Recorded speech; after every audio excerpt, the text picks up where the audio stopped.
Brief news, our first true watershed moment on Yes, This Is Comedy from episode 4 from the produced in the summer of 82, aired in the fall of 82, our hour-long episode. The title of this sketch that I wrote comes from the term news brief, which was a term used by news outlets back in the day when they did like a tease segment during an evening, programming lineup.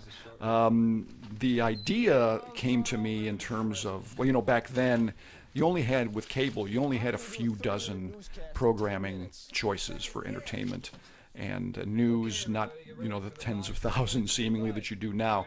So back then, if you were watching something on network, very often there would be a breaking news story coming in about some tragedy or political event, and you would get angry and upset because you had to miss what you wanted to watch. Then I thought, well, I don't think I've ever seen a local newscast get interrupted by something like that.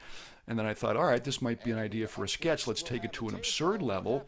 What if the producers of this news show knew a few minutes in advance that, say, a presidential press conference was going to interrupt their show 5 or 10 minutes in, and they thought, well, why don't we try to jam all our content for that show that evening into those 5 or 10 minutes, which is, of course, a silly thing to do, perfect for a comedy sketch. So the humor is based on all of these people on camera falling all over themselves trying to deal with this mandate to get all the programming in, which includes the 3 anchors, myself, Les Szekely as the irate sports guy, Bruce Van Dyke as the weather guy, Glenn Mertz as the pre-recorded, there he is, a pre-recorded field reporter, Dianna Kall as the live field reporter, who of course was not told she would be being tossed to live.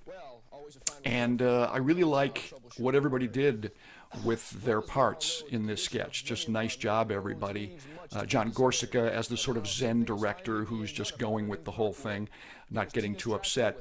And I was proud of the sketch, and then there's Dianna as the live reporter. Nice job. Then the following summer, 1983, we ended up winning an Emmy for writing, individual achievement for brief news.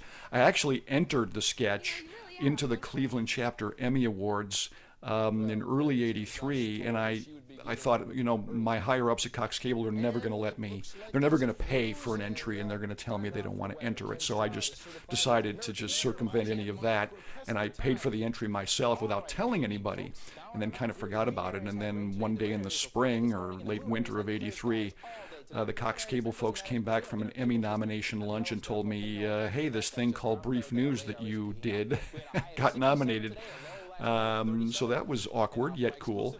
And then it ended up winning, and Brief News ended up being the very first local cable project ever awarded an Emmy in the Cleveland chapter of NATAS, the National Academy of Television Arts and Sciences. So that was kind of a fun privilege and exciting, and it gave us, and me especially, more energy to do, our next projects for the rest of the Cox Cable run. And it also got us, in addition to more critical cred beyond our little bubble, it got us more respect within the Cox Cable ranks. It was just up to then sort of this show that was part of the roster we did, in the programming department, along with all the local access and community access programming we did. And then it got a little more attention and a little more love from everybody, in the administration and that sort of thing. So that was nice.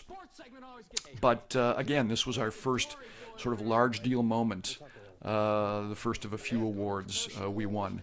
And it really propelled us further on. And of course, the final twist here in the sketch is that the presidential press conference itself is interrupted by a promo for an old TV show, as Glenn Mertz says in his voiceover, in keeping with our TV theme for Yes, This Is Comedy 4. So nice work, everybody, on Brief News. Thanks.